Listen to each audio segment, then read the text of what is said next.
Hi everyone, glory to Jesus Christ. Let's talk about distractions, spiritual distractions. This is a huge problem. We all struggle with this. What's a spiritual distraction? Think of it this way, you're driving down the highway. You've got a bunch of flashy electronic, neon signs, neon billboards, the ones that actually change the image. They can detect motion now and change. It's easy to kind of let them become more important than the road, isn't it, right? You've got, girls, gentlemen lounge over here. You've got sale at Home Depot over here, whatever. I don't know, like, U2 concert next month at the whoozy whatsy. Okay, it's very easy to get distracted. And what happens? You get distracted, you go off the road. And you may die, and you may kill someone else, too. You can drag them with you. It's the same thing spiritually, right? Time and time and time again. We're warned about this. We're warned about, for example, making an idol out of just about anything, including music, entertainment, that kind of thing. It's not to say that music is evil, of course not. It's not to say that entertainment is evil, of course not. But it's saying keep your eyes on the prize, right? So, speaking personally for myself, this can be really hard because I have the attention span of a gnat, and I'm really putting forth a concerted effort to try and get better with it because it's so easy to just stop thinking. And the minute we stop thinking is when our earthly, worldly, corrupted impulses start to take over. That's a big old problemski, isn't it? To go back to my highway analogy, if you have your hands on the wheel and you have your eyes on the road, you're going to follow the road, right? The road turns, you turn with it. There's a stop sign, a red light, a green light, you can obey those commands. But if you take your hands off the wheel, what happens? Billboards or not, what happens? Well, if you just had your car aligned, you may be okay for a while, like a short while. But even then, you need your hands on the wheel, because otherwise what's going to happen? You're going to veer off into a ditch. And if you've gone over a pothole, if you've gone over some kind of, roadkill in the road, something dead, all of a sudden, that's going to happen real quick, isn't it? You take your hand off and then, done. Okay? Spiritually, how much more do I need to say about that? It's such a ham-fisted example, but it's true. This is not a subtle point here. Even if we are living sacramentally in the life of the church, the minute that we take our spiritual hands off of the wheel, not that we're driving, by the way, because of course God is driving, but what I mean is we have to still be going where he wants us to go, No matter how much we know, no matter how much we've read the Bible, no matter how many of the sacraments we've taken, it doesn't matter if we had Holy Communion earlier that day, we can still screw this up by being distracted idiots. And the consequences are eternal and devastating. I can't believe I'm about to use an example from opera because I hate opera. That's another video. But my undergraduate degree is actually in opera performance. It doesn't sound like it today, does it? I'm getting another sinus infection. But this is a creepy, worthwhile example. The opera Tosca.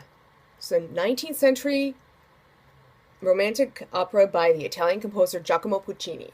Extraordinarily gorgeous music. Several great tenor arias. The basic plot is you have this gorgeous woman named Tosca, then you have this poor painter named Cavaradossi who is working for the Catholic Church. He's painting artwork of the Virgin Mary when the opera opens. Okay, they're in love, they're going to get married, etc., etc., etc., until the chief of police wanders into the church. His name is Baron Scarpia. Scarpia sees Tosca and he goes, oh my goodness gracious me, oh my, I want her in my bed. So eventually he trumps up charges against Cavaradossi, shoots him, tries to, or I should say he arrests him first, and then tries to make it with Tosca. It's after that we're in Act 2, and that's not a part of this video. So, why am I talking about 19th century Italian opera? Because this is a beautiful example, probably unintentional, but a beautiful example of how much one can be distracted even in the midst of holy things. Even in the midst of other people who are faithful, sincere Christians. Because none of these externals are going to help us.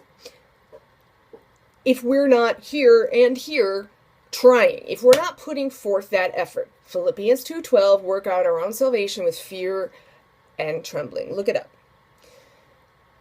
So, if you want to be really chilled, finish my video, please. Hit like, please. Then go watch this aria. It's called Va Tosca. It's the end of Act 1. Let me set it up for you. You've got this giant church, Roman Catholic Church, 19th century gold, marble statues.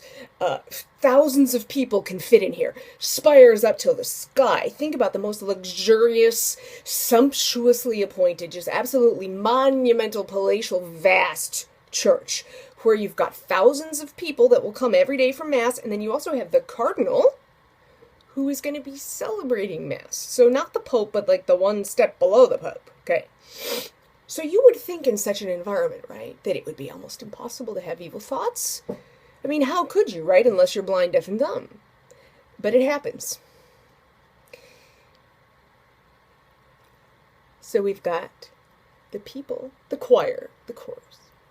They're singing this hymn, and then the cardinal is up by the altar, and they're going back and forth. And the hymn that they're singing is the Te Deum. It's a Latin hymn. It translates to, in part, we praise thee, O God. We acknowledge thee to be the Lord. All the earth doth worship thee, the Father everlasting. To thee all angels cry aloud. Holy, holy, holy art thou, O God, Lord God of Sabaoth. And it keeps going. It's an extraordinarily long prayer. So in the face of that, too, doesn't that make your heart look up to God? It sure should, but, well, not if you don't want it to. So during this, you've got church going on one end of the stage. Then on the other end of the stage, you got Scarpe over here planning to kidnap Tosca, kill her boyfriend, and, force her into his bed, essentially. He's planning a rape and a murder in church. Yeah. And the final sentence that he sings at the end, right before the curtain comes down, and this gives me goosebumps every time I hear it. Find Samuel Ramey's version of this, if you can.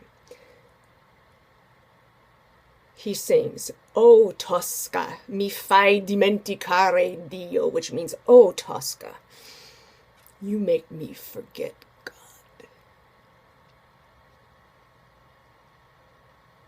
Let us attend, folks. Because this isn't an opera, is it? This is real life. But the best operas are about real situations, and this stuff happens every day. And we're guilty of it too. Maybe not that precise crime. Hopefully we're not planning to rape and murder anybody. But how often do we let ourselves forget God? And worse yet, how often do we realize it and not care too much? That's another problem, isn't it? That he's singing that, he knows what's happening, and he just doesn't give anything.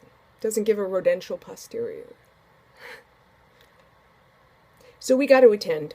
We got to pray. We got to say, Lord, please give us the grace to want to not be distracted. To love you more than we love our own senses and our own whims and our own desire to be indulged. And grant us the willpower, O Lord, to listen to our guardian angel when he's trying to yank us back on that path, and to not use human fun, human gratification, enjoyment as a barometer of spiritual success and spiritual growth. That's the biggie. The biggest lie you will ever hear is that if you're doing the right thing, it will be enjoyable. If you're doing the right thing, it'll be fun. That's a lie.